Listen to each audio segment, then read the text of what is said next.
ആ കളിക്കണേ കളിയാ. കുറച്ച് ചോറിട്ട്.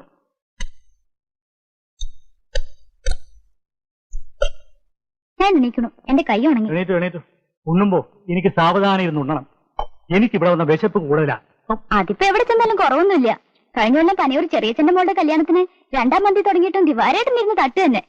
അവിടെ പിള്ളേര് കളിയാക്കി പറയണ കേട്ടപ്പോ എന്റെ തോലുരിഞ്ഞു പോയി. ഒന്നും മിണ്ടാതിരിക്കടി. കുഞ്ഞുമായി നമ്മളൊരു പേരിട്ടില്ലേ, ടീച്ചറപ്പായി.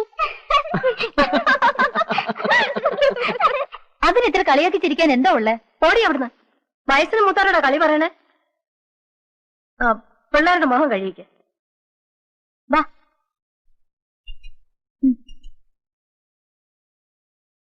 മതിരുന്നത്. ഹേയ്, അവളൊരു പൊട്ടത്തരം പറഞ്ഞതാടി. അതിന് നീ ദേഷ്യപ്പെടുകയൊന്നും വേണ്ട. ഊണ് കഴിക്കുന്നത് അവരവരുടെ തൃപ്തിക്ക് കഴിക്കണം. ദിവാകരന് ഇഷ്ടം പോലെ കഴിക്കും.